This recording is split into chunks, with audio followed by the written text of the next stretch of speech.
ओम शांति। मुरली के द्वारा सहज राजयोग 8 घंटा योग में बैठने की प्रैक्टिस कैसे करें के चौथे पार्ट में आप सभी ब्राह्मणात्माओं का स्वागत है। आज हम भगवान के मुरली के वह महावाक्य लेंगे जिसके द्वारा हम आसानी से योग की पूर्व तैयारियां कर सकें। तो जैसे आज भगवान ने कहा है कि इस बात की प्रैक्टिस करो कि यह देह मेरी नहीं है, बिल्कुल अशरीरी बनो।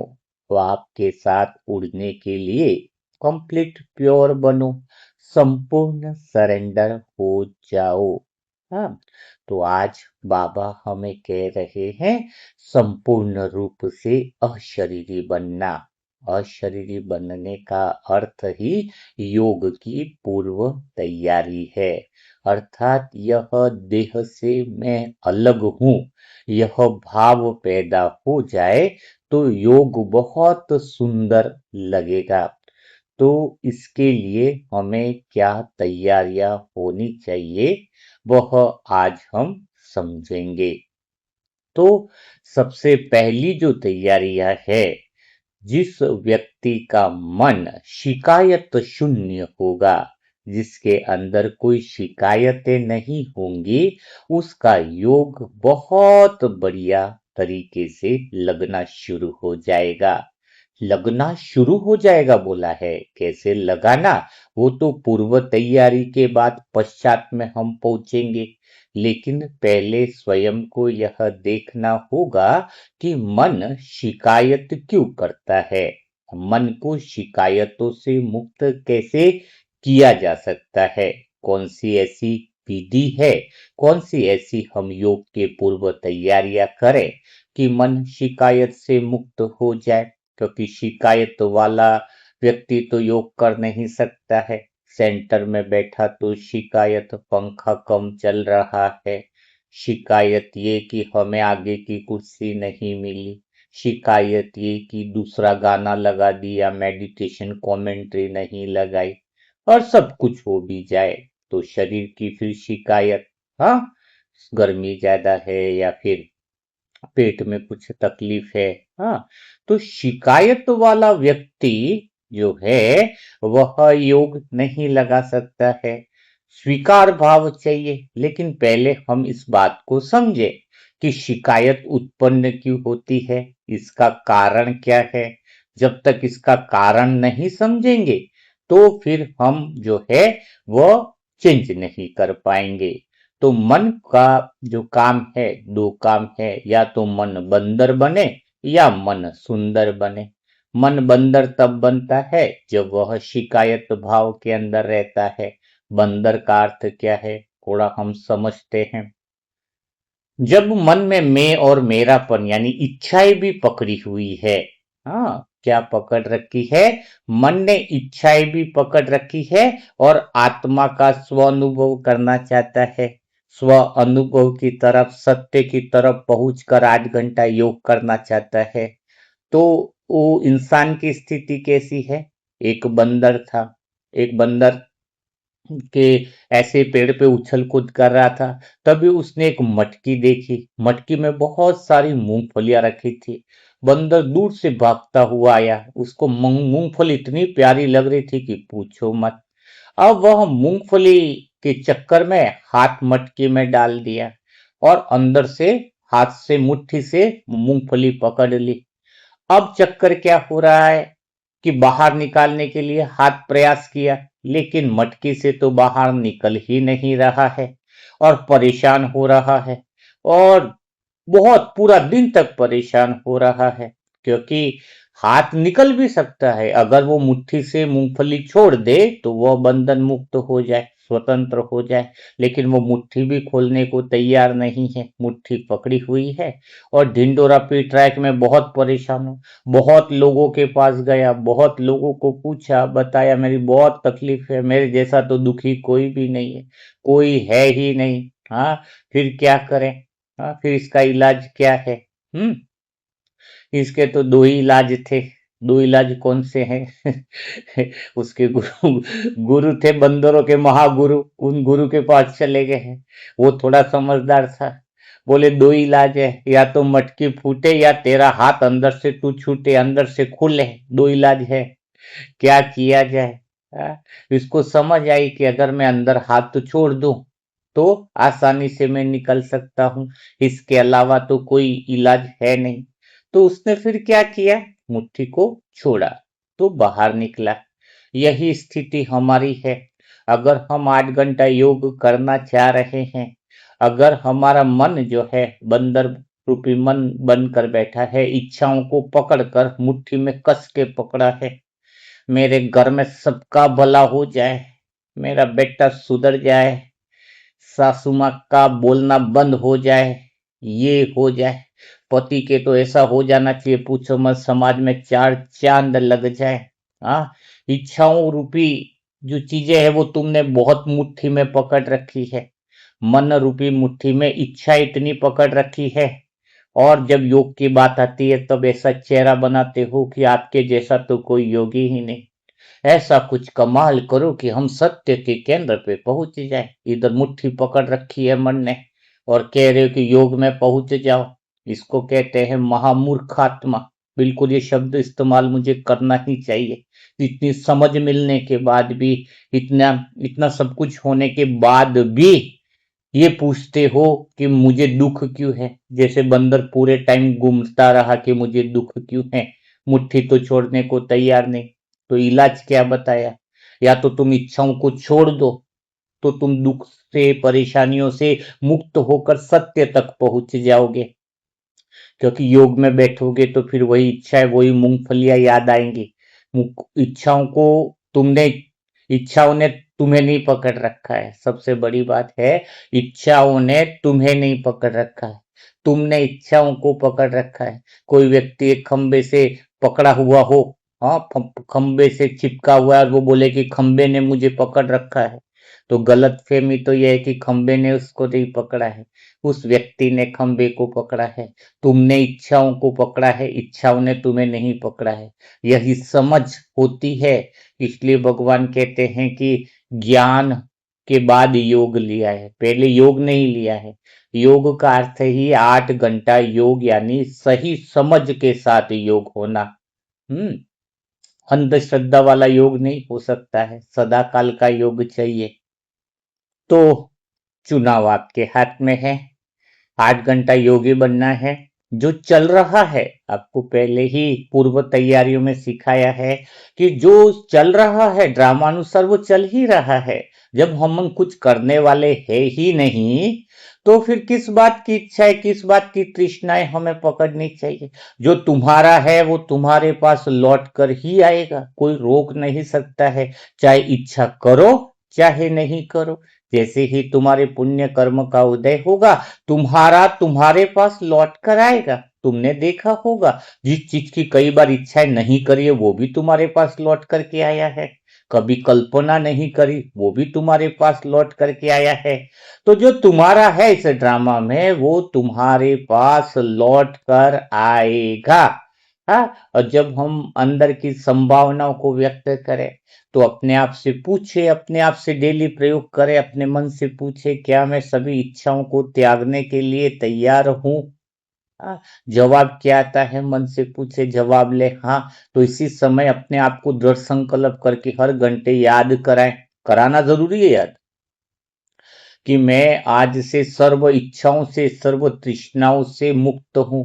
अपने अंदर याद करें कितनी इच्छाएं हैं या कितनी नहीं है, एक इच्छा है, दो है, चार है, उससे मुक्त हो जाओ। तो फिर जीवन बहुत सुंदर बन जाएगा। क्योंकि जो होना है, जो आना है वो तो स्वतः ही आएगा, तो इच्छा का तो कोई मतलब रहा नहीं। अब दूसरी पूर्व तैयारी करने से पहले हमें क्या समझना है, क्या सीखना होगा, उस बात को हम लेते हैं। दूसरी बात है शिकायत की, जहां से हम बात करते हैं। तो शिकायत क्यों है, पहले तो यह आपको पता होना चाहिए, अपने अंदर अनुभव करना ही चाहिए। इंसान को। और ये बहुत बड़ी स्व प्रैक्टिस बाबा कहते हैं कि पोता मेल देखो या देखो। पोता मेल ये थोड़ी होता है कि अमृत वेला किया कि नहीं किया, दोपहर में भोजन, तो पोता मेल फिर डेली टिक टिक टिक लगाया, पोता मेल 1 सेकंड में हो गया। यह पोता मेल नहीं है। अपने मन से पूछें कि मुझे किन किन लोगों से शिकायतें हैं। एक व्यक्ति से, दो व्यक्ति से, तीन व्यक्ति से, ऑफिस के वह कर्मचारी हो सकते हैं, परिवार के सदस्य हो सकते हैं, कोई भी हो सकता है, पड़ोसी हो सकता है, कोई भी हो सकता है। तो पहले ये पता लगाए कि शिकायतें क्यों आती हैं। क्योंकि देखो, मन अगर शिकायत में है तो शून्य का अनुभव कर नहीं सकता है। शून्य, मन का जो जेड बताया था, एक्स वाई जेड, जीरो है, जीरो का अनुभव करना, यानी परमात्मा के गहरे साइलेंस का, सत्य का, मौन का अनुभव करना। तो शिकायतें क्यों आती है, इसको बहुत गहराई से आप समझ लीजिएगा, तो यह आपके योग में, भगवान के प्रेम में डूबने के लिए बहुत अच्छी विधि हो जाएगी। तो शिकायत एक ही कारण से आती है, इसको चाहो तो आप नोट कर लें। हाँ, नोट करने के अंदर क्या लिखना है? शिकायत आती है मतलब निकालने से। किस लिए? मन पहले मतलब निकालता है और मतलब निकाल के कहानी बनाता है। जिन लोगों की जैसे आपके अंदर शिकायत है, जैसे अलग अलग लोग होंगे ना, कि उसको, आपको शिकायत रहती है कि उसको इतना गुस्सा नहीं करना चाहिए, उसको उसके सुस्ती इतनी नहीं, आलस नहीं रखनी चाहिए, उसको ऐसा नहीं कर, उसको तो मेरी मदद करनी ही चाहिए थी, मैंने उसके साथ इतना अच्छा बोला लेकिन उसने मेरे साथ अच्छा नहीं बोला। हाँ, तो सबसे बड़ी बात क्या है, इसका कारण क्या है? इसका कारण यह है कि आपकी शिकायत लोगों से नहीं है, आपकी शिकायत है, आप मतलब निकालता है। मन का बड़ा खतरनाक काम है, मन का मतलब निकालना, और जो मतलब निकालेगा वो कहानी बनाएगा। जैसे उदाहरण के लिए, जो ज्यादा हंसता है, कई बार लोग उसे कह देते हैं ये पागल है, पागल तो नहीं है गई है, तो मन ने एक मतलब निकाल दिया ना है। और कोई अगर नहीं हंस रहा है, बिल्कुल हंसता ही नहीं है किसी भी बात पर, तो मन मतलब निकालेगा, ये बहुत अहंकारी होगा। जो बहुत ज्यादा रोते हैं उसको फिर मन अर्थ निकालता है, बहुत ये भावनात्मक कमजोर है, बहुत इमोशन है। और कोई नहीं रोए तो उसको बोले इसका तो दिल ही नहीं है, इसकी तो भावना ही नहीं है। इंसान करे तो मतलब निकाले, न करे तो मतलब निकाले। हाँ, समस्या तो यही है।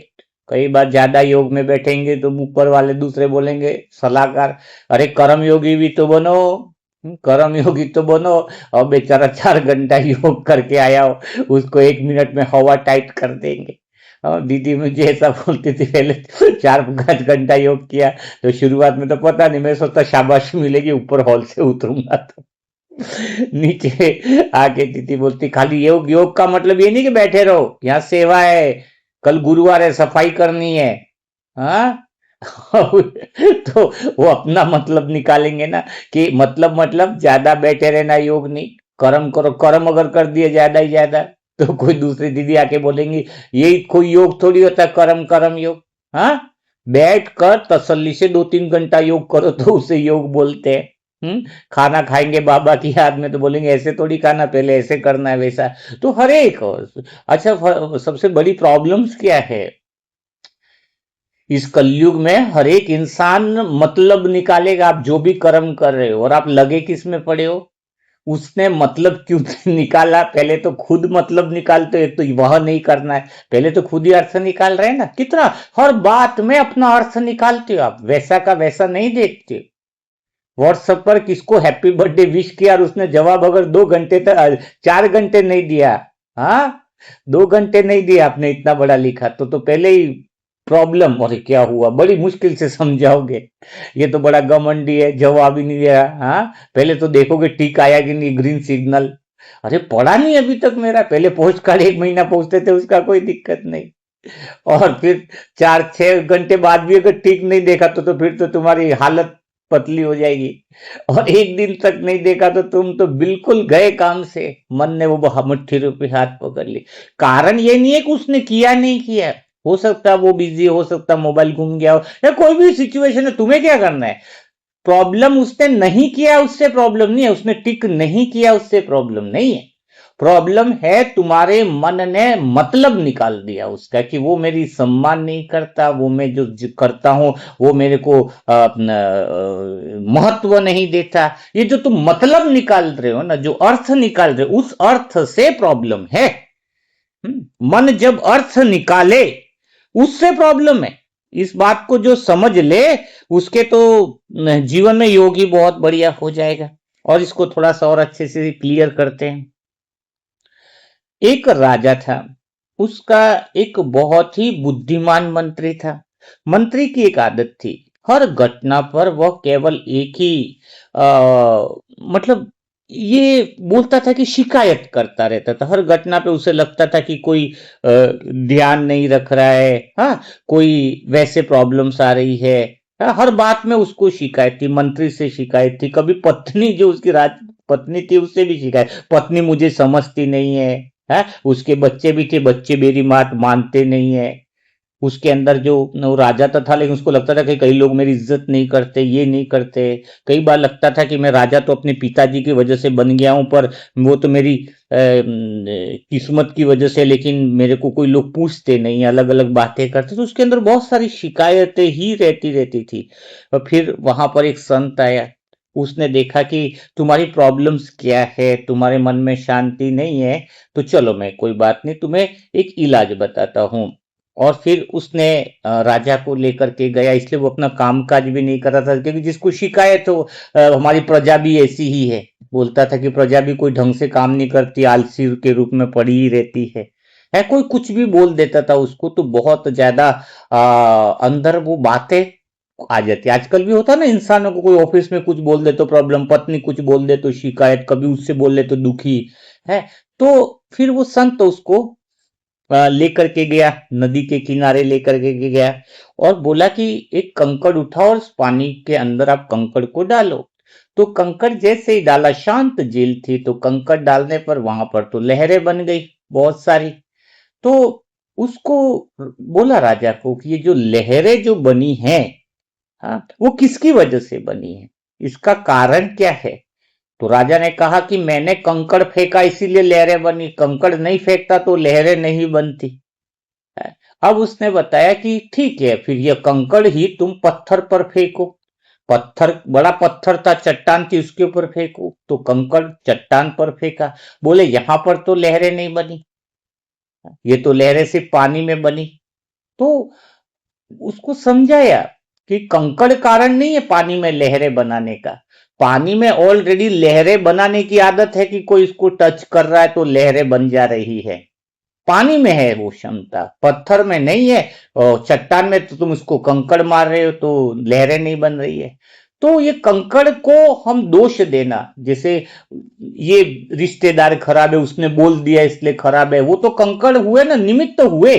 लेकिन तुम्हारे अंदर वो लहरें, तुम्हारी आदत, तुम्हारे स्वभाव संस्कार है जो अर्थ निकालकर दुख लेने के, तो प्रॉब्लम तो तुम्हारे अंदर है। इसलिए कंकड़ को दोष देना तो गलत है ना।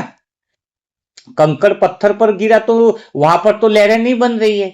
वैसे ही कई सारी बातें सबको दुख नहीं दे रही है, आपको ही दुख दे रही है। कोई तपस्वी आत्मा, उसको दुख नहीं दे रही है। कोई कोई अपने मन को संतुलित करके चल रहा है, उसको वही बातें दुख नहीं दे रही है, लेकिन आपको वो बात ज्यादा दुख दे रही है। बताओ। तो इसके अंदर वो बात दुख नहीं दे रही है, उसका ज्यादा तुम अर्थ निकाल देते हो, तो तुम्हारे अंदर प्रॉब्लम्स है ना। तुम्हारे अंदर प्रॉब्लम है, बात उसके अंदर प्रॉब्लम नहीं है कि उसकी बात में लहरों का कारण कंकड़ नहीं है। समझ में आया कि नहीं। अपने जीवन में भी देखो, कोई कितना भी कुछ कह रहा है, किसने सम्मान दिया, किसने फोन नहीं किया, ये सब केवल कंकड़ है। लेकिन दुख, क्रोध, शिकायत और पीड़ा जो उठती है, वो तुम्हारे अंदर वो संस्कार की लहरें हैं। तो यही तो पूरी जिंदगी इसी भ्रम में तो हम निकल जाती है कि उसके कारण मैं दुखी हूं, उसकी बात से मैं दुखी हूं। लेकिन असली समस्या कंकड़ों में नहीं थी, भीतर उठने वाली लहरों में है। तो जब पत्नी कोई तुम्हारी बात नहीं मानता है तो इंसान मतलब निकाल लेता है कि वो तुम्हारा सम्मान नहीं करती है। जो तुम अर्थ निकालते उससे परेशानी है। जब बेटा मना कर देता है तो तुम अर्थ बना लेते हो कि वो तो बिगड़ गया है। जब कोई फोन नहीं करता है तो तुम निष्कर्ष लेकर निकाल लेते हो कि लोग तो तुम्हें भूल ही गए। क्या ऐसा नहीं है क्या? सोचो जरा अपने आप से क्योंकि वही तो बात है जो इंसान रोज कर रहा है। घटना छोटी होती है, लेकिन मन जैसे ही अर्थ निकाल देता है तो कहानी बन जाती है। तो इंसान को दुख घटना से नहीं होता है, वो जो मतलब निकालता है फिर जो कहानी बनाता है, उससे ज्यादा इंसान दुखी होता है। तो सबसे पहला अगर योग करना है तो अर्थ निकालना और कहानियां निकालना बंद कर दे। अपने आप से पूछे, जवाब पूछे, अपने मन को कहो कि तू हर बात का मतलब निकालना क्या छोड़ सकता है? जवाब आएगा हाँ। और उसके बाद क्या तू कहानियां बनाना छोड़ सकता है? हाँ। तो पूछो तुरंत ही कि आज से इस कहानियों को मैं जाने देता हूं, मतलब निकालने के अर्थ को जाने देता हूं। क्योंकि इस दुनिया में तो आप ज्यादा योग करो तो भी लोगों को परेशानी है, कुछ करो तो परेशानी है इस दुनिया में, क्योंकि मतलब निकालने वाले लोग पड़े हैं। कुछ न करो तो परेशानी है, कोई बर्थडे पार्टी कर दो तो परेशानी, इसके तो पैसे का दिखावापन हो गया है। ज्यादा खर्चा कर दो तो प्रॉब्लम, और खर्चा न करो तो भी लोगों को प्रॉब्लम। भाई खर्चा नहीं किया इतना, हमारे सब जगह तो पार्टी में आता है, इसको क्यों नहीं आया? वो तो लोगों को तो परेशानी ही है। हाँ, लोगों को तो हर बात में अच्छा ये, क्योंकि कलयुग की दुनिया हो गई है तो हर एक का प्रॉब्लम क्या हो रहा है, हर एक का मन जो है वो अर्थ बहुत निकाल रहा है कुछ। तो हमें तो मजा आता है कि हम तो लोगों को देखते खूब मजा आता है कि अब ये कौन सा मतलब निकालने वाला है और जिसकी जितनी समझ है वो अपना मतलब निकालता है, यानी मतलब यानी अर्थ निकालता है, और वो उसके हिसाब से कहानी बनाता है। आपका भी तो घर में हो रहा होगा ना, 5 तरह के लोग हैं, 5 तरह के अर्थ निकालते होंगे। कभी मुरली मंथन 1 घंटा सुन रहे हो तो कोई लोग पास से निकलता होगा तो सोचता होगा सुबह सुन रहे हो तो इसको तो सुबह सुबह कोई काम ही नहीं है, कोई ये अर्थ निकालेगा, कोई निकालेगा या सुबह सुबह ये अच्छा काम करता है, कम से कम भगवान की बात सुनता है। तीसरा जन अर्थ निकालेगा, कम से कम घर के काम तो कर ले, ये बस मोबाइल लगाए और बैठ गए। तो आप तो पांचों लोग के 5 अर्थ निकले, तुम उन अर्थों के पीछे जाओगे तो योग कैसे करोगे बताओ? हाँ? तो तुम्हें उनके जो मतलब निकाल रहे हैं उनके पीछे अपना मतलब निकाल के अपनी कहानी शुरू तुम मत बना लो। प्रॉब्लम कहां पर है? जब मन वर्तमान में रहे और सारी कहानियों से मुक्त रहे, सारी बातों से मुक्त रहे, सारे मन दुनिया के मतलब लगाने के पीछे पड़े हैं, अर्थ निकालते हैं, और अर्थ निकालने के पीछे ही तो बहुत बड़ी प्रॉब्लम हो रही है। नए नए शादीशुदा कपल होते हैं वो भी अर्थ निकाल देते हैं।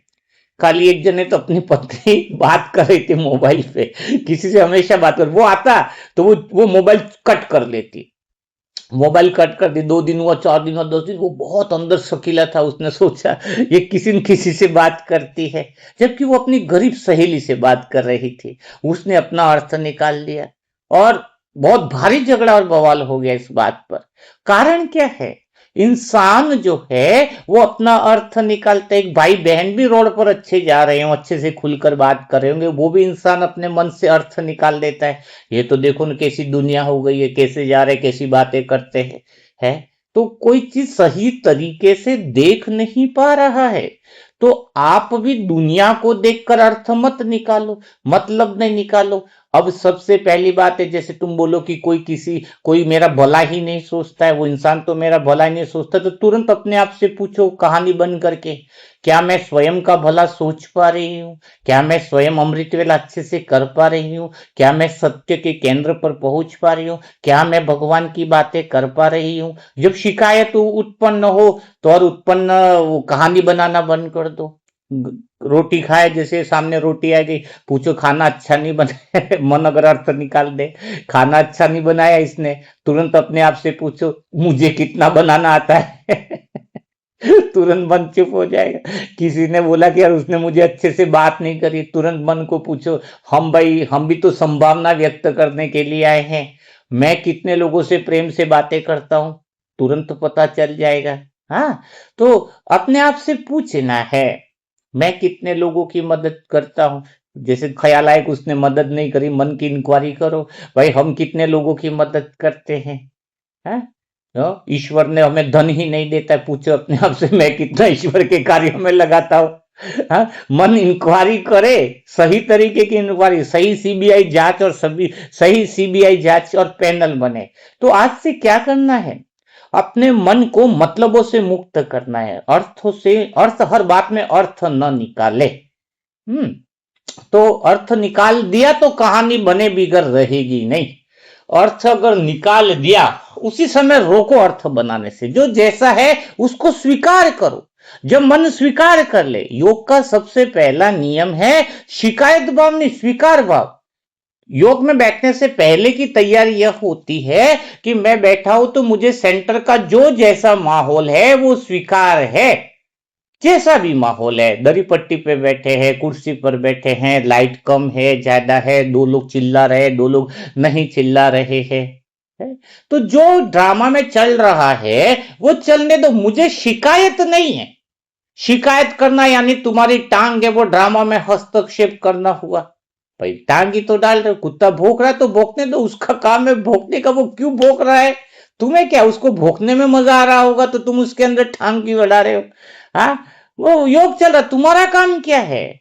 तुम्हारे तो दो गाने चल रहे हैं, तुम्हारा ध्यान तो जिस गाने पर होगा उसी पर होना चाहिए। तो पहले स्वीकार करो। क्या स्वीकार करो कि जो माहौल है इस समय मैं स्वीकार करता हूं। शरीर को स्वीकार करो, इस समय शरीर जिस भी अवस्था में है, जैसा भी है, मैं इसको स्वीकार करता हूं। मन जिस अवस्था में है, जैसी अवस्था में, मैं इसको स्वीकार करता हूं।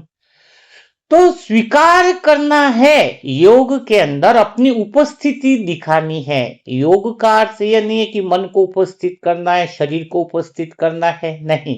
मैं जो हूं, जैसा हूं, उसको प्रेजेंट करने के लिए यह मन का अर्थ निकाले बिना स्वीकार भाव हो। स्वीकार भाव का अर्थ क्या है, जरा इसको और गहराई में समझ लेते हैं। थोड़ा मैं अपने अनुभव के द्वारा आपको बताना चाहूंगा कि एक्चुअली अर्थ क्या होता है, ताकि आपको समझ में आए कि स्वीकार भाव का अर्थ क्या होता है। मैं आत्मा जैसे योग करते हैं तो योग के अंदर स्वीकार भाव का अर्थ है कि मुझे अपनी उपस्थिति को दिखाना है। को क्या दिखाना है, मुझे अपनी उपस्थिति को दिखाना है। अपनी उपस्थिति को दिखाने का अर्थ क्या है, आत्मा का मूल स्वरूप जो है और गुण है शांति, साइलेंस, मौन। अब साइलेंस को प्रकट करना ही मेरे योग का उद्देश्य है। अब साइलेंस कैसे हो, यहां पर यह बात हमें पता होनी चाहिए कि साइलेंस कहीं गया नहीं है। यह योग की पूर्व तैयारी में आज जो देह का भाव की बात है उसको समझो। साइलेंस ऑलरेडी प्रेजेंट है, मेरी शांति मेरे अंदर उपस्थित है, लेकिन वह एक ही जगह छिपी हुई है। किसके पीछे छिपी हुई है, मन जो अर्थ निकाल रहा है, मन जो शिकायत कर रहा है, या जो मन का भीतर में शोर है, इसके पीछे शांति है। शांति कहां है, नोट करो इसको। शांति है मन के शोर के पीछे, शांति अवेलेबल है, पीस अवेलेबल है, पीस कहीं गई नहीं है। तो अब मुझे क्या करना है, मन के शोर को खत्म नहीं करना है, इंतजार करना है। यहां पर यह बात नोट की जाए, बहुत अच्छे से इसको नोट करनी चाहिए। जैसे मैं आत्मा भी आपको बता रहा हूं, जैसे समुद्र के अंदर, वो झील के अंदर लहरें उठी, तो लहरों को समाप्त करने के लिए क्या करना है, क्या दूसरा कंकड़ डालेंगे, दूसरा कंकड़ डालेंगे क्या, नहीं, उस पर से ध्यान हटा दो, ऑटोमेटिक थोड़ा समय दो, झील स्वतः ही शांत हो जाएगी, स्वतः ही शांत हो जाएगी। तो यहां पर एक बात बहुत अच्छे से समझनी चाहिए कि मुझे योग में करना क्या है, मुझे कुछ नहीं करना है। योग में करना क्या है, कुछ नहीं करना है, सब चीज को स्वीकार करना है। अगर घटना का विरोध किया, अगर और कंकड़ डाले पानी के अंदर, तो क्या होगा, और लहरें बनेंगी। तो पानी में जो लहरें हैं, तो उसको अगर बंद करना है तो थोड़ी देर जो जैसा चल रहा है उसको चलने दो, उस पर हस्तक्षेप भी मत करो, स्वीकार करो और खाली देखने की स्थिति में आ जाओ। और देखना क्या है, एक ही चीज देखनी है कि मैं आत्मा गहरे साइलेंस में हूं, गहरी शांति में हूं। लेकिन इंतजार करना है, ऐसा नहीं कि मेरे को आधे घंटे में गहरे साइलेंस में स्व अनुभव हो जाए, 2 घंटे में हो जाए, हमें कुछ नहीं, हमें इंतजार करना है गुड मॉर्निंग पीस लाने का। कि विचार उत्पन्न हो रहे तो शांति, विचार बहुत ज्यादा है तो ये नहीं समझना कि मैं शांति क्यों अनुभव नहीं कर रहा हूं। उस समय यह बात अंदर होनी चाहिए कि मेरी शांति उपस्थिति है, बस बाहर दिख नहीं रही है। क्या क्या विश्वास रखना है कि मेरी शांति, मेरा सत्य अनुभव उपस्थिति है, खाली विचारों के शोर के कारण वो बाहर प्रकट नहीं हो रहा है। तो मुझे वेट करना है, विचारों को देखना है, चिपकना नहीं है। ये विचार जो है इससे मेरी शांति नहीं टूट सकती। एक अगर चंद्रमा का प्रतिबिंब पानी में दिख रहा है, ठीक है, पानी में चंद्रमा का प्रतिबिंब दिख रहा है, सूर्य का प्रतिबिंब दिख रहा है, और हमने पत्थर मारा तो चंद्रमा आधा टूट गया अंदर पानी के अंदर। क्या वास्तव में चंद्रमा आधा टूटा है? क्या आकाश समुद्र के अंदर दिख रहा है, पत्थर मारने से वो आकाश हिला डुला दिखता है, लेकिन आकाश क्या वास्तव में हिला है? नहीं हिला है। वैसे हमारी शांति, इस मन के विचार ज्यादा होने से हमारी शांति कभी टूट नहीं सकती है। परिस्थितियां कितनी भी विकराल हो जाए, प्रतिबिंब है वो, लेकिन उससे मेरी शांति पे कोई इफेक्ट नहीं होगा। पानी में कितना भी आकाश हिले, पानी में कितना भी चंद्रमा हिले, चंद्रमा अपनी जगह पर है, आकाश अपनी जगह पर है, सूर्य अपनी जगह पर है। वैसे मैं सदा ही शांत थी, सदा ही शांत हूं और सदा ही शांत रहूंगी। मुझ आत्मा का स्वभाव जो है, मूल जो गुण है वो शांति है, जो कभी घटती बढ़ती नहीं है। आप प्रतिबिंबों को देखकर उसमें उलझ जाते हो, चंद्रमा आधा हो गया, टेंशन में आ गया, चंद्रमा आधा हुआ ही नहीं है, यह भ्रम ही तो माया है। तुम्हारी शांति खत्म हो गई, यही तो भ्रम है। तुम्हारी शांति चली गई, यही भ्रम है। और इस चक्कर में तुम और पत्थर मारते जा रहे हो, कंकड़ और मारते जा रहे हो, विचारों को रोकने का प्रयास क्यों कर रहे हो? अच्छा, तुम विचारों को रोकने का प्रयास इसलिए कर रहे हो, कोई घटना का विरोध इसलिए कर रहे हो, कोई घटना को स्वीकार इसलिए नहीं कर रहे हो, तुम्हें लग रहा है कि उस घटना में ही शांति है, वो घटना अगर शांत हो जाए तो मैं शांत हो जाऊं। नहीं नहीं, घटना प्रतिबिंब है। तो इस बात का ध्यान रखना है। क्या करना है योग में? इंतजार करना है, वेट एंड वॉच। योग का सबसे बड़ा तरीका यह है, वेट एंड वॉच, बिना हस्तक्षेप के देखना। आत्मा देखे, विचारों के शोर को देखने से विचार शांत हो जाएंगे, ये सबसे बड़ी गहरी बात। लेकिन विचारों के शोर को देखने का नजरिया क्या है?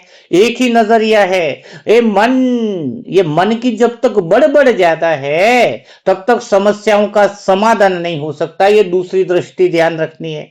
आपको एक बहुत बड़ी बात की आज नोट करनी चाहिए कि जब तक मन की बड़बड़ है, समस्याओं का समाधान नहीं होगा। तो मैं योग इसलिए कर रहा हूं कि मन की बड़बड़ को बढ़ावा नहीं दूं, क्योंकि मन तो रुकने वाला नहीं है। एक अर्थ निकालेगा, दूसरा अर्थ निकालेगा, और अर्थ के पीछे अगर हम बह गए तो स्वयं को भूल जाएंगे। तो हमें करना क्या होगा? करना एक ही है योग में कि मैं सदा ही उपस्थित हूं और मुझे अपनी उपस्थित रहना है। योग का अर्थ क्या है कि मैं आत्मा शांत स्वरूप हूं, जन्म से पहले भी शांत थी, जन्म के बाद भी शांत ही रहने वाली हूं, अजर अमर अविनाशी हूं, और मैं इन मन की कहानियों से दूर हूं। तो मैं खाली उपस्थित हूं। जैसे ही आप मन को देखते जाओगे, एक समय ऐसा आएगा, बिना विरोध के देखोगे। तो यहां पर ये बात नोट की जाए कि बिना विरोध के देखने का। बिना विरोध के क्यों देख रहे? क्योंकि विचारों का कुछ असर होना ही नहीं है अपने पर। तो फिर विरोध किस बात का? तो उससे चिपकाव भी नहीं करना है। फिर स्वतः ही विचारों को देखने पर, विचार एक समय आएगा, जैसे ही विचारों का शोर समाप्त होगा, आप अंदर से बोलोगे। जैसे कोई अच्छा इंसान आता तो क्या बोलते हैं? Good morning. तो अंदर से एक आवाज आएगी, गुड मॉर्निंग पीस। वही योग है। शांति बाहर भी प्रकट होने लग जाएगी। बहुत सुंदर अनुभवों का अनुभव, स्व अनुभव हो जाएगा, जहां से लगेगा गहरा साइलेंस, गुड मॉर्निंग पीस। जैसे शांति प्रकट होने लगे, गुड मॉर्निंग पीस, मन का शोर स्वतः ही समाप्त होने का इंतजार रहे और इंतजार करते हुए अंदर स्व अनुभव रहे कि मेरी शांति तो है ही, मैं खिलने और खुलने के लिए आई हूं, लेकिन खिलना और खुलना ऑटोमेटिक होगा, मन के शोर को समाप्त स्वतः ही होने का मौका देखना है बिना हस्तक्षेप के। तो फिर जैसे ही गुड मॉर्निंग पीस बोला, शांति प्रकट हुई, तो अब क्या भाव अंदर होना चाहिए कि इस दुनिया को अब मैं अहंकार की दुनिया से, अहंकार की दृष्टि से नहीं देखूंगी। शांति प्रकट होने के बाद मैं इस शांति के द्वारा दुनिया को देखूंगी। क्या भावना होनी चाहिए? Good morning piece. शांति समाधान लाती है, शांति अपना काम करती है, शांति को काम करने का मौका देना है, साइलेंस को काम करने का मौका देना है। मन इसलिए समाधान नहीं कर सकता है, मन अपने स्वभाव संस्कारों के गलत गलत मतलब और अर्थ निकाल कर कहानियां बना करके आपको माया में उलझा देता है। अब आपका उद्देश्य योग का यही है कि मैं गुड मॉर्निंग पीस करूं, पीस को प्रकट होने का अवसर दूं, और पीस को प्रकट होने का अवसर तभी हो सकता है, आज तैयारियों में आपको सिखाया है, मन मूंगफली छोड़ दे बंदर से सुंदर बन जाए। दूसरा अर्थ आपको सिखाया, शिकायतें न रहे, हाँ, किसी से मतलब अर्थ न निकाले, किसने बात नहीं करी तो अर्थ निकाले, ये करे वो नहीं करे। और तीसरी बात आपको सिखाई, योग का अर्थ है स्वीकार भाव। सबको स्वीकार करने से खुद की उपस्थिति प्रकट होती है, क्योंकि आप देखने वाले हो ना। स्वीकार का अर्थ क्या हुआ? आप कुछ करने वाले नहीं हो, करने वाले हो तो मन प्रकट हो जाएगा। और जब से ऐसे ही आपने स्वीकार किया कि मैं आत्मा तो खाली देखने वाली हूं, देखने वाली हूं तो इज्जत है, मंदिर में मूर्ति देखी तो रही है, कुछ कर रही है क्या? करना स्वतः ही हो रहा है, करना स्वतः ही हो रहा है, क्योंकि वो संस्कार ही है। तो स्वीकार भाव का अर्थ है कि मैं आत्मा देखने वाली हूं, मन में उठते हुए शोर को देख रही हूं, शरीर में उठने हुई संवेदनाओं को देख रही हूं, बाहर जो दृश्य चल रहे हैं उनको भी स्वीकार भाव से देख रही हूं। जैसे ही आप स्वीकार भाव से देखते हो, अंदर की शांति प्रकट हो जाती है। और प्रकट होने में कुछ नया अनुभव नहीं होना है, नया चमत्कार मत समझ लेना। ये पहले से ध्यान रहे कि मेरी शांति तो पहले से उपस्थित थी, खाली वह मन के शोर के पीछे थी। क्या थी? और मेरे संस्कार बाहर के ऐसे थे जो मन के शोर को और बढ़ावा दे रहे थे। हम कहानियों को बढ़ावा ही तो देते हैं, उसने ऐसा नहीं किया, एक बात पकड़ ली। अगर किसी को बर्थडे है, एक 3 भाई बहन थे, उसमें तीनों का बर्थडे था, तो 2 को बहुत अच्छी गिफ्ट मिली और एक को गिफ्ट अच्छी नहीं मिली, कम वाली थी। उसने बॉक्स सेम थे, वो 2 दिन तक 3 दिन तक अर्थ निकाल दिया कि मेरे को इतनी घटिया गिफ्ट दी, उन दोनों को तो सबको समानता से दें। उसका कोई रिलेटिव था, तीनों भाइयों का जो था एक ही समय पे, तो उसको अलग गिफ्ट मिली, ऊपर लिखा हुआ सेम था। अब वो 8 दिन हो गए, 10 दिन हो गए, वो इसी बात में अंदर के अंदर घुटता रहा छोटा बच्चा। फिर 10 दिन के बाद वही रिश्तेदार वापस आया, उसने बताया कि अरे मैं तुझे गलत वो डब्बा गलत वाला दे दिया जो देना था मुझे। सेम था वो डब्बा, किसी और को भी लेके जाना था गिफ्ट का, और लेकिन दोनों डिब्बों में अलग अलग था। वो 10 दिन तक अपना अर्थ निकाल रहा था, तो 10 दिन तक तो परेशान हुआ ना। आप कई लोगों के साथ रिश्ते कई दिन तक आप परेशान होते रहते हो अपने मतलब अर्थ निकालकर। तो दुख कोई गलत बोल रहा उसमें नहीं है, दुख है आप मतलब निकालते हो, वो दुख का कारण है। कंकड़ दुख का कारण नहीं है, तुम्हारे मतलब निकालने के जो संस्कार है वो तुम्हारी प्रॉब्लम है।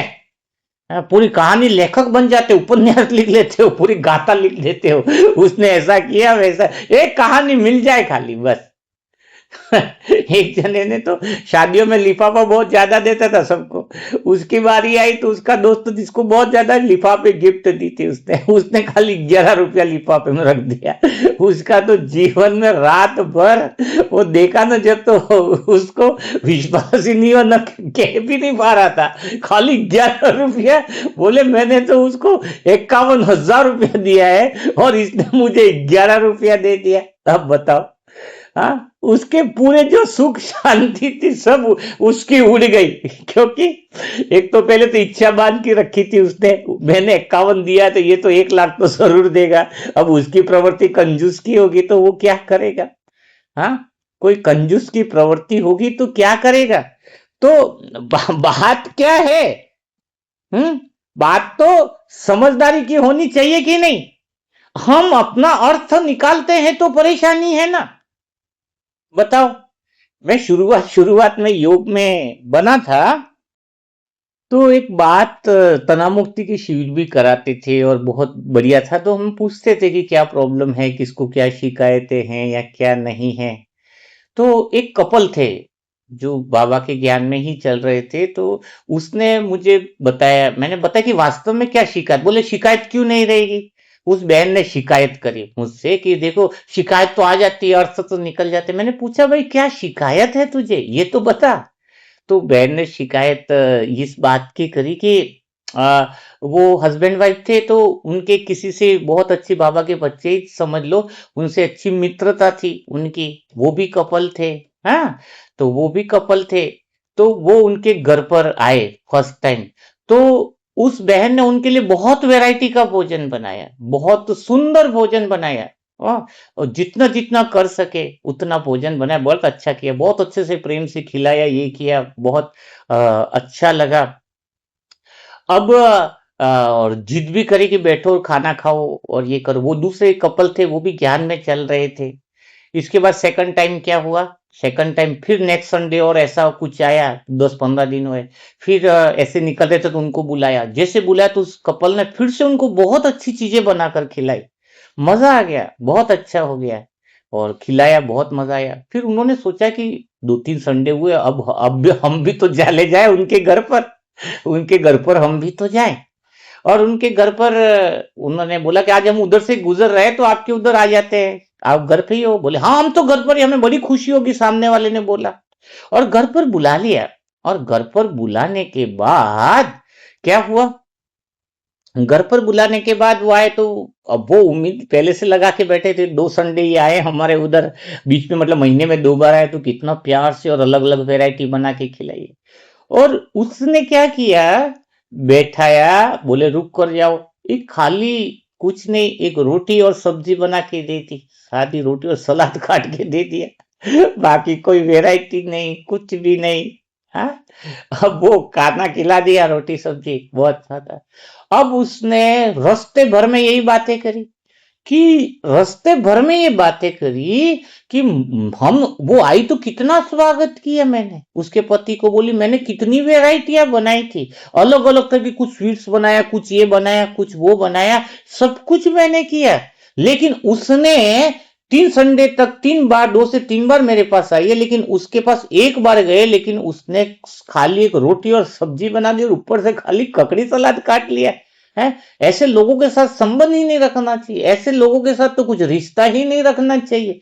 वो अपने हस्बैंड बोले कि जाने दो ना, कोई बात नहीं। अब देखो, अब दोबारा आएगी ना अपने इधर, तब देखो मैं उसको क्या खिलाती हूँ, अब पकवान खिलाती हूँ उसको, आने तो दो उसको, पकवान मैं खिलाती हूँ। तो वो मेरे को बोले भाई जी अब बताओ, जो मेहमान हमारे घर पर आए वो भी बाबा के ज्ञान में है, हमने इनको इतनी बार बुलाया और खाना बनाया, इतना प्यार से खिलाया, और उसके घर पे गए तो खाली रोटी सब्जी खिलाई, तो बताओ क्या बुरा नहीं लगेगा, क्या गलत नहीं लगेगा। मैंने बोला भाई लगना चाहिए तुम्हें गलत, लेकिन इसके पहले एक काम कर लो। बोले क्या काम कर लो। बोले वो भी बाबा के बच्चे हैं। बोले हाँ, और वो भी बाबा के बच्चे हैं, या तुम भी हो, तो तुम एक बार थोड़ा सा ये पता लगा दो, मुझे पहले इंफॉर्मेशन दो।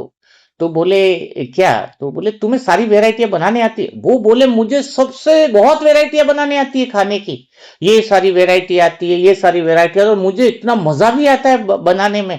मैं अच्छे से अच्छे व्यंजन आधे 1-1 घंटे में ऐसी सी डिशेस बना देती हूँ। बोले ठीक बात है। अब की बार जाओ या जब उनसे मिलना हो तो थोड़ी सी उसके बारे में पता लगाना, जैसे आपने बताया नया कपल है तो क्या उसको क्या क्या बनाने आता है, सारी बात पता लगाना, फिर हम अगले संडे आपका निवारण करेंगे। मैंने उनको भेज दिया और उसको कुछ लगी, बात क्लिक हुई और वो वहां फिर उनसे मिलना हुआ तो फिर थोड़ी थोड़ी बात करी तो पता चला कि उसको खाना बनाने भी नहीं आता था। नई नई शादी हुई थी और उसके घर घर में ऐसी सुख सुविधाओं से रही थी, मुश्किल से वो रोटी सब्जी बनाना आता था। अब वो बाहर का ला भी नहीं सकती थी क्योंकि वो बाबा की बच्ची, तो बाहर का तो खाना नहीं खा सकते है ना, नहीं तो बाहर से भी मंगवा कर वो बेचारी दे देती उसको खाने के लिए, स्वीट डिशे या सब कुछ दे सकती थी। अब उसको सब्जी बनाई थी, रोटी सब्जी आई, तो उसने बताया मुझे उसमें भी डर लग रहा था कि आपको कोई वो सब्जी पसंद आएगी या नहीं आएगी। हाँ, उसमें भी मेरे पति ने, युगल ने थोड़ी मदद करी थी। हाँ, और सब्जी रोटी बना के खिलाई थी। तो उसको आंखों से आंसू आ गए उस बहन को जब मेरे सामने बात करे, भाई जी बहुत मुझे माफ करना। और उसके साथ इतना गहरा संबंध हो गया कि वो उसको साथ में रखने लगी, उसको भी कुछ सिखाने लग गई, उसको भी ये कुछ करने लग गई, सब कुछ। तो कारण क्या है, मेरे कहने का मतलब है हम अर्थ निकाल देते हैं। इस आत्मा को खाना अच्छा बनाने आता है, किसी आत्मा को खाना नहीं बनाने आता है, किसी इंसान को खाना बनाने का शौक है, किसी इंसान को खाना बनाने का शौक नहीं है। इसका अर्थ नहीं है कि हमने उसको 25 वेराइटियां खिला दी और हम उसके घर पर गए और उसने हमें कुछ वेराइटियां नहीं खिलाई, या ऐसा कुछ भी हो सकता है। मैं ये नहीं कहता यही रीजन हो, रीजन कुछ भी हो सकता है, लेकिन जब तक सत्य पूर्णतया देखने की कला ना आ जाए तब तक हमें कुछ भी अर्थ नहीं निकालना चाहिए। ना पॉजिटिव भी मत निकालो ना नेगेटिव, जो जैसा है बस स्वीकार करो ना। और हम तो पुण्य के साथ खिला रहे हैं किसी को, अच्छे से भावना, हमें हमारा स्वभाव है खिलना और खुलना, इसमें आशा रखने का स्वभाव जब हम बांध लेते हैं तो ऐसी आत्माएं फिर योग नहीं कर पाती है। आप समझ रहे हो, योग नहीं कर पाना का कारण ही यही है कि हमारा गलत अर्थ निकाल देना, इच्छा बांध लेना और अपेक्षाएं बांध लेना, यही सबसे बड़ा कारण है।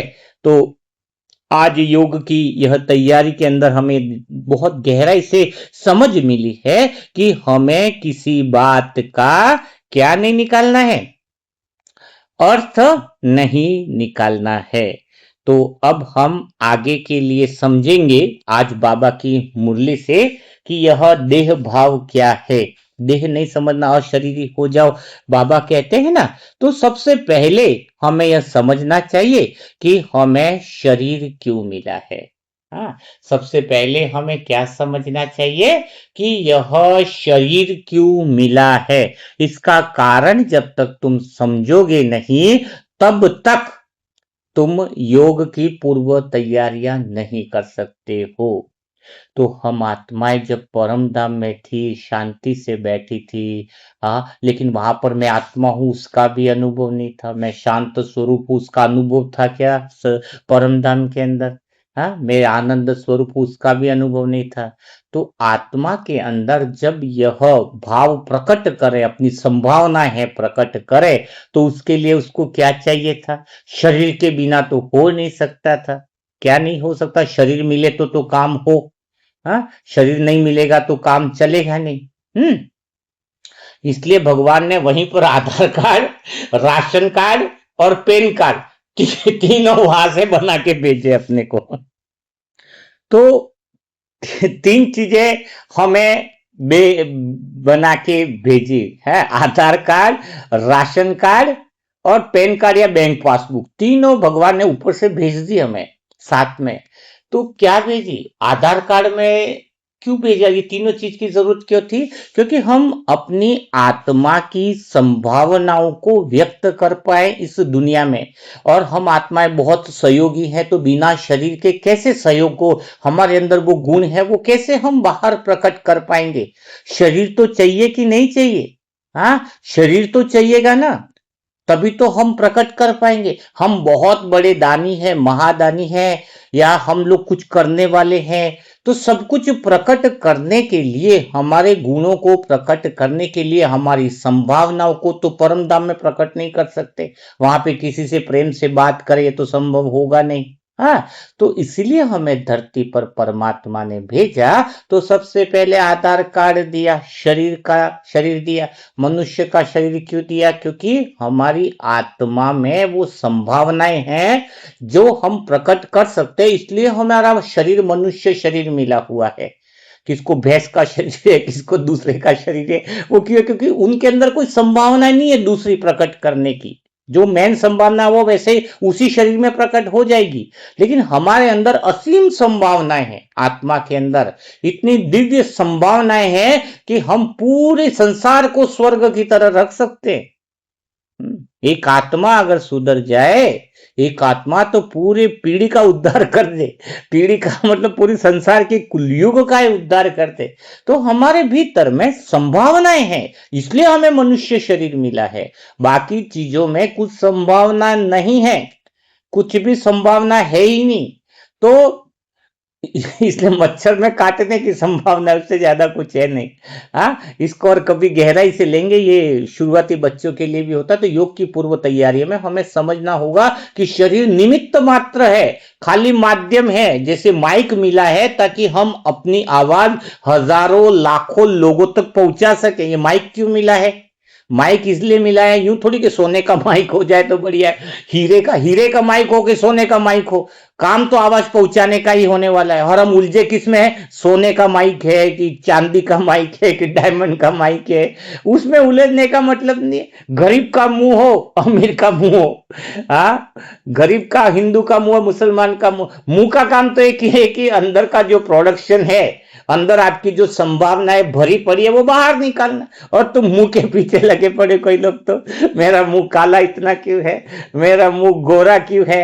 अरे इससे ज्यादा पूछो कि मैं अपने मुंह से निकाल क्या रही हूँ। वाह, मुंह तो इनकम टैक्स का है ना, वो इनकमिंग और आउट को सामान जाते हुए भी चेक करना। तो ध्यान किस पर होना चाहिए हमारा? शरीर रूपी मटके पर थोड़ी होना चाहिए। मटका क्या है? शरीर का मटके पर ही ध्यान देंगे। मटका बड़ा है, मटका छोटा है, मटका काला है, मटका गोरा है, उससे क्या मतलब है? मटके के अंदर भरा क्या है वो इंपॉर्टेंट है। मटका यानी शरीर। तुम शरीर की बातें कर रहे हो। मेरा शरीर मोटा है, मटका गोल है।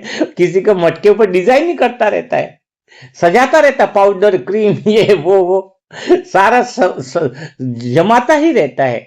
हाँ, तो फिर अंत समय तो बाहर की चीज ही अंदर आ जाती है। हम जिस सेंटर में हम योग करते थे, हमारा उसके गली में एक जन था, उसको बहुत बड़ा अहंकार था। मेरे गाड़ियां हैं, मेरा ये है, मेरा धन है, मेरा दौलत है, बहुत और बहुत का अहंकार। इतने मकान है और हम रह ही रहे थे। कुछ एक साल, 52 साल भी उम्र नहीं थी, फिर उसका एक्सीडेंट हो गया। तो एक्सीडेंट हो गया, फिर 6 दिन 10 दिन के बाद वो नीचे से सब लोग लेकर जा रहे थे। है, भानु प्रताप भाई जी नाम था। तो फिर सब मेरे को बोले योग क्या सीखा। मैं सबको लेके गया, गली में ऊपर की तरफ खड़ा गया। देखो, जो भानु प्रताप जी को जानते हैं वो अभी किधर जा रहे हैं? तो उनकी हड्डियां पधराने के लिए गंगा नदी में जा रहे थे। मैंने बोला, भानु प्रताप जी किस में है? मटके में है। कहाँ गया अहंकार? मैं ये थोड़ा आपको रमणीकता से बताने की कोशिश कर रहा हूं कि कुछ नहीं है अपना। जिस भ्रम में तुम बैठे हुए हो, जो हमें शरीर मिला था, जो हमें धन मिला था, वो हमारी संभावनाओं को प्रेम शांति प्रकट करने के लिए मिला था।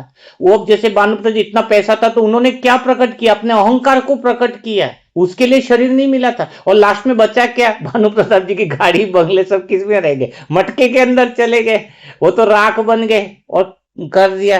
तो सारा अहंकार हमारा देखा जाए, ये हमारा अंत समय हमारा ध्यान देखना है। हम एक मटके में रह जाने वाले, ना हमारा बिल्डिंग है, ना हमारा धन, ना हमारी दौलत। हाँ, तो ये हमारा हमारा असली जो स्वरूप है वो ध्यान देखना है। तो भगवान ने क्या किया? पहले आधार कार्ड दिया, इंसान का शरीर दिया है कि तू इसके द्वारा सारी संभावनाओं को प्रकट कर। इसमें 2 संभावनाएं तुझे प्रकट करनी है। एक तो मेरे गुण प्रकट कर। भगवान ने क्या कहा कि मैं नीचे धरती पर नहीं जा सकता हूं। बोले क्यों? हमने पूछा भाई तुम क्यों नहीं आते? बोले परमधाम पूरा खाली नहीं रखना है, अगर लौट के तो तुम्हें भी आना है ना इधर। तो भगवान ने क्या कहा कि मैं इधर अकेला बैठा हुआ हूं, तुम फिक्र मत करो, मैं सबको मौका दूंगा। हाँ, लेकिन तुम एक काम करना, नीचे जाकर, मैं यहां पर बैठा हूं परमधाम में, मेरे भी गुण, ईश्वरीय वाणी, ईश्वरीय अभिव्यक्ति करना और तुम अपनी अभिव्यक्ति करना। तो पहला बात ये समझ लो कि हमें शरीर क्यों मिला है, कि मैं अपने भगवान का, मेरे मन के मीत का, साजन का, भगवान के प्रेम का गुणगान करूं, भगवान की महिमा करूं, भगवान के गुणों को प्रकट करूं कि वो करुणा का सागर है, वो शांति का सागर है, और उसकी कृपा कितनी है, उसने हमें शरीर दिया। क्या आपको कम कृपा लगती है? हर समय धन्यवाद का गीत आए और हम स्वीकार भाव रखें, हैं कि कितना अच्छे भगवान ने हमें शरीर दिया, श्वासें दी, इतना अच्छा काम दिया। तो भगवान ने पूछा, देखो तुम्हें अपना प्रकट करने के लिए शरीर दे रहा हूं, तुम्हें उम्र कितनी चाहिए? बोले 100 साल चाहिए। लो लिखा तेरे आधार कार्ड में। कोई बोले 90 साल, तो 90 साल लिख दिया, कोई इश्यूज नहीं है। बस तुम खाली मेरा काम नहीं बोलना, तुम अपने गुण और शांति को प्रकट करना। वहां पर ईश्वरीय वाणी यानी विश्वास और उम्मीद की वाणी, ईश्वरीय वाणी ये जो मुरली है उसका अर्थ क्या है? विश्वास की वाणी बोलो ना, उम्मीद की वाणी नहीं निकलनी चाहिए इस मुंह से। तेरा कुछ नहीं हो सकता, मेरा कुछ नहीं हो सकता, तू तो डूबेगा, मैं भी डूबूंगा, मेरे तो जीवन में किस्मत खराब है, इसके लिए नहीं मिला ये मुंह। आपको विश्वास की वाणी, ना उम्मीद को भी उम्मीदवार बना दो, ये वाणी बोलने के लिए भगवान ने मुख दिया है। तभी तो हमारे पास कैंसर जैसे पेशेंट आते हैं, हम क्या बोलते हैं? अरे ठीक हो जाएगा, खड़ा हो जाएगा। बताओ, ये उम्मीद की वाणी है, ये विश्वास की वाणी है, ये ताकत है, ये ताकत है उम्मीद की वाणी बोलने की। कितनी आत्माएं हैं, अभी कितना किसको वो होश है। अच्छा एक बात और, आज की खुशखबरी और, रघुनाथ भाई जी है ना जो 90 साल के, 14 साल से उनको मुक्ति नहीं मिल पा रही थी, और आज अमृत वेला में, मतलब कल शाम को उनको हॉस्पिटल पे शिफ्ट किया था, वेंटिलेटर पे गए थे, मतलब कुछ अचानक इश्यू आ गए, तो 14 साल से खाट में पड़े थे। आज सुबह वो परमात्मा की गोद में रघुनाथ भाई जी जो है वो शांति से बाबा की गोद ले ली। बताओ, इतने साल से नहीं छूट रहे थे। 3 या 4 दिन हमने तपस्या करी है, उनके लिए दुआ करी है, क्योंकि हमारे मुख से वो विश्वास की वाणी निकली कि इस आत्मा को मुक्ति मिले। और मिली या नहीं मिली, प्रैक्टिकल में देखना होगा हमारे पास। कितनी सारी है, बलवीर भाई जी अभी कुछ समय पहले उनको आपने देखा है। एक भाई थे, हेमराज भाई जी थे, जिनको होश नहीं आ रहा, डॉक्टर बोले होश नहीं है। हम थोड़ी बोलेंगे ना उम्मीद की वाणी। हम, योग का अर्थ है कि मुख से उम्मीद और विश्वास की वाणी निकलती जाए, यह सबसे बड़ी बात होनी चाहिए। शरीर निमित्त है, शरीर के अंदर फंसो नहीं। काला गोरा, बड़ा नाटा छोटा, ये ईश्वर का अपमान है। जो मिला है स्वीकार भाव से, अंदर से जो है वह बात हमें निकालनी है। गुणों की महिमा है। हम्म गुण और चरित्र जिसके अच्छे हैं, लोग उसके साथ रहना पसंद करते हैं।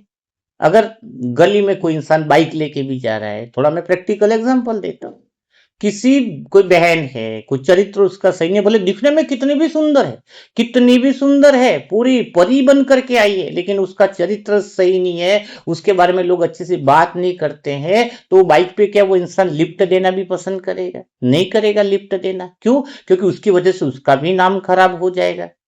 और एक बहन है जो उसका रूप रंग सही नहीं है, लेकिन उसका चरित्र इतना ऊंचा है कि उसको देखकर देवी स्वरूप की याद आती है, उसको देखकर लोग कितनी सराहना करते हैं, तो उसको बैठाएगा, क्योंकि उसकी वजह से तो उसका वैल्यू भी बढ़ेगा। तो रंग रूप से थोड़ी होता है, चरित्र से इंसान का निर्माण होता है। चरित्र से ही इंसान का जो है व्यक्तित्व का निर्माण होता है। कोई डब्बे की वैल्यू थोड़ी है, मार्केट में ये थोड़ी बोलोगे डब्बे की कितनी वैल्यू है। आप बोलोगे डब्बे के अंदर भरा क्या है, उससे उसके अनुसार उसकी कीमत तय की जाती है ना। डब्बे में अगर काजू बादाम भरा है तो उसके अनुसार वैल्यू होगी, डब्बे में खाली चॉकलेट भरी है तो फिर उसकी उसके अनुसार वैल्यू होगी। और डब्बे में अगर पुराना सड़ा गला सामान भरा पड़ा है, सड़ा गला कौन सा? शिकायत है, दुख दर्द, पुरानी बातें, अविश्वास की वाणी, उसकी कीमत क्या होगी? दुकान वाला बोलेगा इसको ले जाओ, सामने वाला बोलेगा इसको तू फ्री में दे, तो भी मैं नहीं लेके जाऊंगा। हाँ, तो कहीं हमारा जो शरीर रूपी डिब्बे के अंदर क्या भरा हुआ है, हम अपनी कीमत तो लगाएं। हमारे अंदर वास्तव में है क्या, हम इसको समझे तो सही। यही तो योग का महत्व है। तो थोड़ी सी बातें और क्लियर कर लेते हैं, आपको समझा देते हैं कि 3 कार्ड मिले हैं। एक तो आधार कार्ड यानी शरीर मिला है, दूसरा मिला है भगवान बाप है, बच्चा है तो सोचेगा ना, अपने बच्चे को भी कहीं भी भेजते हैं तो जितना चाहिए उससे ज्यादा ही देता है। कोई इंसान अगर अपने बेटे को भेजे किसी यात्रा पर तो जितना चाहिए उससे ज्यादा ही देता है। तो भगवान ने क्या किया, शरीर तो दिया, फिर बोला पैसा कितना चाहिएगा, तो जितना समय उम्र रहेगी, भाई चलो इसमें तुम 90 साल लिखा है तुमने, तो 90 साल के लिए कितना चाहिए तो उतना ही आपको राशन दे दिया परमात्मा ने, भाई तेरे कोटे का राशन तुझे दे दिया, 90 साल तक जिएगा तो। हाँ, ये भाई चाहिएगा तो दे दिया। हाँ, तो राशन कार्ड दिया, और उसमें भगवान क्या कहता है, बच्चे को ज्यादा ही देता है, तो उसने तो ज्यादा ही दिया है। और तीसरी चीज जो दी वो है दत्त, भाई तू जाएगा तो वहां खर्चा पानी भी तो लगेगा। इसलिए खाने में देखा ना कि इंसान के बच्चे के दांत निकलने से पहले दूध की व्यवस्था हो जाती है। इसका अर्थ क्या है, पेट आया तो खाने की व्यवस्था है, भगवान ने दे रखा है वो कोटा। और तीसरी बात दी धन की, धन भी उसको बोला कि तू वहां जाएगा तो तेरे को जरूरत पड़ेगी, तभी तो बच्चा ऊपर से धन लेकर नहीं आता, पर आते ही कितनी कितनी चीजों का मालिक बन जाता है। हाँ, शुरुआत में आकर के कोई कमाने बैठ रहा है क्या बच्चा, नहीं ना। अब तीनों चीजें परमात्मा ने हमें दी है, तो वो क्यों दी है, पहले यह क्लियर होगा तो योग की पूर्व तैयारियां होगी। इस शरीर हमें दिया है भगवान के गुणों की अभिव्यक्ति करने के लिए। अब भगवान ने एक बात कही है, यह शरीर निरोगी रहेगा, इस शरीर की आयु योग से बढ़ेगी।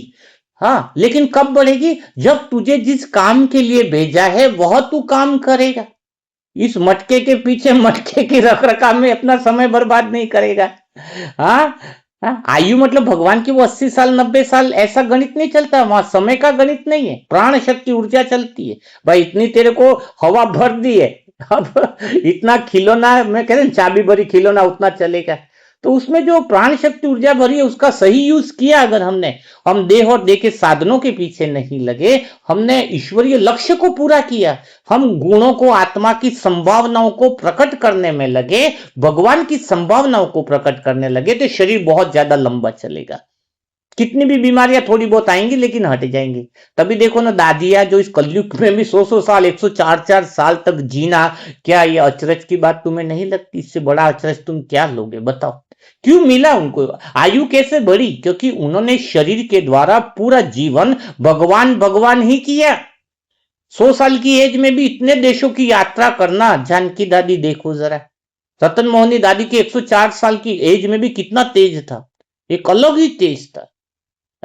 तो इतनी सारी चीजें होना, तो शरीर के द्वारा तुम भगवान की वाणी प्रकट करो, मुख से इसकी बुराई करो, बीजेपी का क्या हो रहा है, कांग्रेस का क्या हो रहा है, तुम्हें इसके लिए थोड़ी भेजा है, अपने मुंह पे 2 चमाट मारो जैसे ही वो बात करे। इस मुख को भजन करने के लिए मिला है, भगवान के कार्य के लिए मिला है, भगवान की बातें करने के लिए मिला है, भगवान के विचार और विश्वास को व्यक्त करने के लिए मिला है। तुम कहते हो इस मुख से आमिर खान का मूवी कौन सा आ रहा है, ये छोड़ो, भगवान कौन सी नई मूवी दिखा रहा है, ये बात क्यों नहीं करते हो? और कहते हो शरीर में बीमारियां लग रही है। तुम्हें जिस काम के लिए, जिस काम का जो चीज है उसका तुम उपयोग भूल गए हो शरीर का। तो जरा अपनी कर्मेंद्रियों को बैठाने का अर्थ क्या है कि मैं क्या कर रहा हूं, वो तो देखें हम। शरीर के द्वारा हमारा अनुभव हो रहा है, ये बात पक्की है। शरीर के बिना हम अपने स्वभाव, संस्कार, जो गुण है वो हम प्रकट नहीं कर पाएंगे। तो शरीर की कितनी केयर होनी चाहिए। हम भोजन कर रहे हैं, अभी देखो भोजन के पहले किसका ख्याल आता है? भोजन के पहले ख्याल आता है, जैसे मैं भोजन करता हूं तो पहला एक ही चीज आती है बुद्धि में कि भोजन में इतना ही करूं जिससे मैं 8 घंटा योग में बैठ सकूं। उतना ही जरूरी है मुझे भोजन करना जितना मैं योग कर सकूं। और हम स्वाद के लिए खा रहे हैं, 2 गुलाब जामुन और दे दो, 2 पूड़ी और दे दो। एक जन तो हमारे इतना इनोसेंट आदमी है, बोले पूड़ी ज्यादा, बोले भगवान ने बोला ना हल्का भोजन करो, तो पूड़ी से ज्यादा हल्की चीज क्या होगी? मिट्टी से हल्का पानी है, पानी से हल्का कौन है? पानी में तो तेल भी तैर लेता है, और तेल से भी हल्का कौन है? तेल के ऊपर रहती है ना पूरी। इसलिए मैं तो भाई जी हल्का ही भोजन करता हूं जब से आपने बोला है। अब वो मतलब क्या निकाल रहा है, मैंने बोला क्या, वो मतलब क्या निकाल रहा है? देख धनाधन पूरिया खाता ही जा रहा है, बोले भाई जी ने बोला है तो पूरिया तो खानी है, हल्का भोजन है ये। अर्थ क्या निकाल रहे हैं हम? शब्दों का कोई महत्व नहीं, शब्दों के पीछे अर्थ क्या है उस बात को तो समझा जाए। भोजन का अर्थ है कि मैं 8 घंटा आराम से बैठ पाऊं, योग कर पाऊं। मेरे शरीर के लिए कितना आवश्यक है कि मैं भगवान की संभावनाओं को, प्रेम को प्रकट कर पाऊं। उद्देश्य क्या है भोजन का? तो भोजन का भी कोटा दिया है। तो पहली बात है शरीर। शरीर को तुम जितना ईश्वरीय कार्यों में लगाओगे, आत्मा और परमात्मा की संभावनाओं को व्यक्त करने में लगाओगे, उतना जीवन सुंदर बन जाएगा, आयु बढ़ती जाएगी, शरीर स्वस्थ होता जाएगा, शरीर निरोगी होता जाएगा। दुनिया की ताकत नहीं है शरीर में हजारों बीमारियां क्यों न हो, अगर कोई आत्मा ये ठान ले कि मैं इस शरीर के द्वारा भगवान तेरी वाणी को प्रकट करूंगा। सोचो जरा, एक लक्ष्य दिन भर याद दिलाया जाए कि शरीर के द्वारा मैं तेरी संभावनाओं को, मुझे खाली अपनी संभावना व्यक्त नहीं करनी है, क्योंकि भगवान के पास अपना शरीर नहीं है, तो भगवान ने ठेका हमें दे रखा है कि तुम मेरी भी संभावना व्यक्त करो नीचे। तो कितनी अच्छी बात है, ईश्वर की वाणी बोले हम, क्योंकि ईश्वर का तो मुख नहीं है, तो उसके विचार हम अपने मुख के द्वारा, शरीर के द्वारा व्यक्त करें, तभी तो हम बाबा के गुणगान और भगवान ने जो इतना शरीर दिया उसकी कृपा का वर्णन कर पाएंगे हम। तो ये शरीर का यूज, ये ध्यान साधना, योग साधना की पूर्व तैयारी है कि आप शरीर को किस तरीके से ले रहे हो। शरीर का होना जरूरी है, शरीर के द्वारा ही हम अपने अनुभव को खिलना और खुलना कर सकते हैं, है ना। तुम शरीर को कौन सा खिलना खुलने की जगह फूलना करा रहे हो, शरीर को फुला रहे हो, बैठे बैठे दनादन खाए जा रहे हो।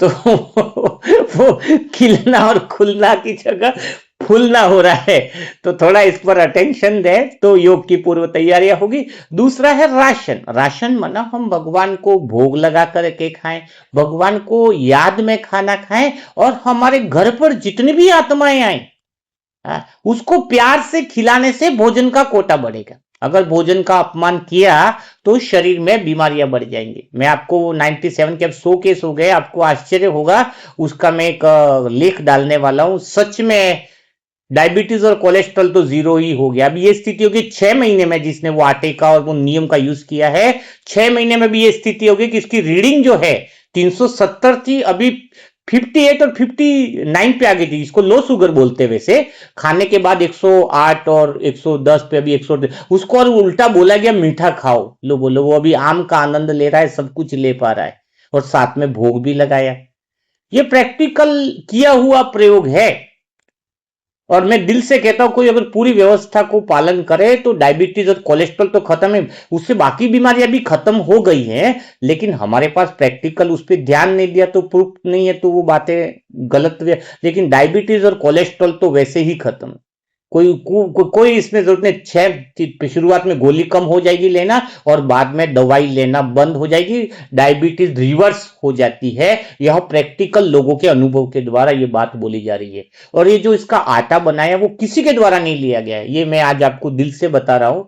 यह एक मेडिटेशन योग कर रहा था, सच्ची भावना के साथ कर रहा था।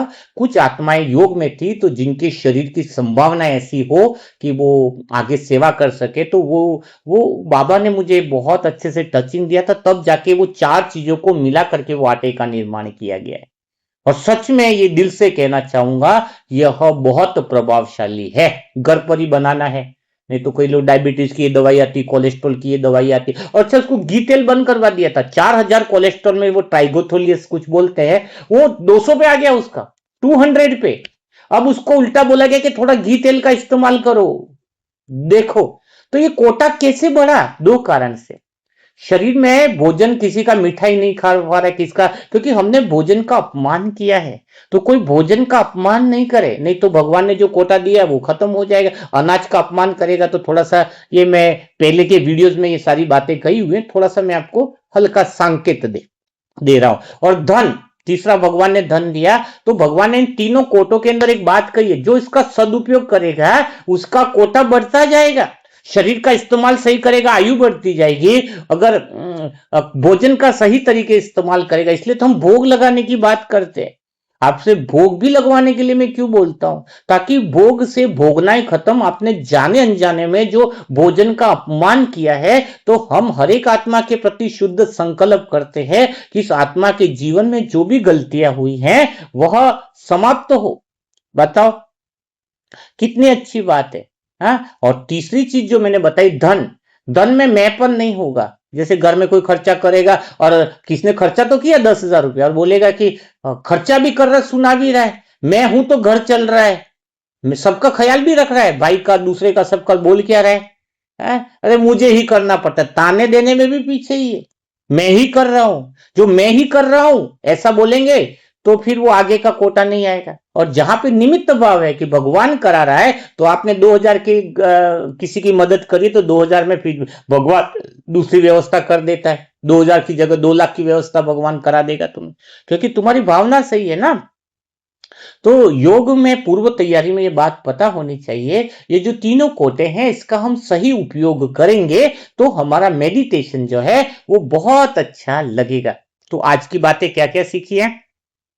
एक तो गुड मॉर्निंग पीस, योग का अर्थ है शांति में अपनी उपस्थित ऑलरेडी है, गुड मॉर्निंग पीस को लाया जाए और शांति से देखना शुरू करें। शांति देखे पूरा दिन, अहंकार न देखे। शांति देखेगी तो समाधान स्वतः ही प्रकट होते हैं। मन की बड़बड़ गड़बड़ पैदा करती है ना। शिकायत भाव न हो, स्वीकार भाव हो, मन मतलब नहीं निकाले, मन बंदर न बने, इच्छाओं को छोड़ने की कला रहे। जितना तुम मन से शरीर और शरीर की बातों को पकड़ के रखोगे मुट्ठी की तरह बताया, तब तक योग लग नहीं सकता है।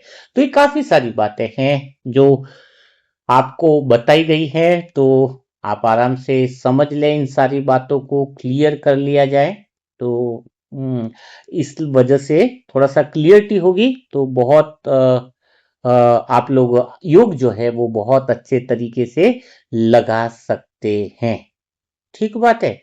तो आप आज का सेशन कैसा लगा, मुरली मंथन कैसा लगा, तो वो सारी बातें आप कमेंट बॉक्स में जरूर लिखें। अच्छा, कुछ सेंटरों का ध्यान रखा जाए, एक ही सेंटरों से, एक ही जिले के अलग अलग सेंटरों से बुकों के ऑर्डर आए हैं, तो थोड़ा सा देख लिया जाए कि वो क्या वही सेंटर हैं या अलग अलग सेंटर है, क्योंकि मैं आत्मा तो फोन से आपको पता है किससे बात नहीं करती हूँ इतना समय, क्योंकि एक से बात करेंगे तो सबसे भी बात करनी पड़ती है, बहुत बड़ा ग्रुप हो जाता है, तो व्हाट्सएप से जवाब आते हैं। तो कुछ एक ही जिले के ही सेंटर आ रहे हैं अलग अलग एड्रेस के, तो वो क्या थोड़ा सा मेंशन करें कि वो किस सेंटर के अंडर में है।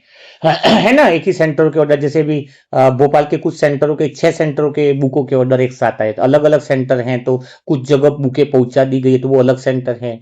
कुछ अब ये पटियाला के भी 2-3 बहनों के आए हुए हैं, तो पहले तो हमने सेंटर पे पहुंचा दिया है, लेकिन एक अभी कैलाश बहन है और ये दूसरी जो बहन है, तो ऐसे 4 सेंटरों पे हमने बुके रवाना करने के लिए 2 तो कर दी थी, 3 कल और ऑर्डर आए, तो अलग अलग सेंटर है वो एक ही कनेक्शन में। थोड़ा व्हाट्सएप पर डिटेल भी लिखें, क्योंकि ऑलरेडी जैसे भोपाल में 6 सेंटर पे पहुंच गए, पटियाला में भी 4-5 सेंटर के अलग अलग ऑर्डर आए हुए हैं, तो वो क्या एक ही से कनेक्ट कर रहे हैं या फिर अलग अलग है? बुके तो डिलीवरी हो जाएंगी, आज डिलीवरी हो जाएंगी, निकल जाएंगी, लेकिन जिसने भी हमें व्हाट्सएप पर किया तो वो खुद अपना ध्यान रखे कि कहीं डबल तो नहीं जा रही है या फिर ये लोग अलग अलग कनेक्ट है, उनको ये पता होना चाहिए। जैसे भी पटियाला में, तो उनको ये पता होना चाहिए कि भाई मेरे अलग अलग सेंटरों पे सब जगह बाबा का काम चल रहा है, तो ये भी खुशी होगी ना।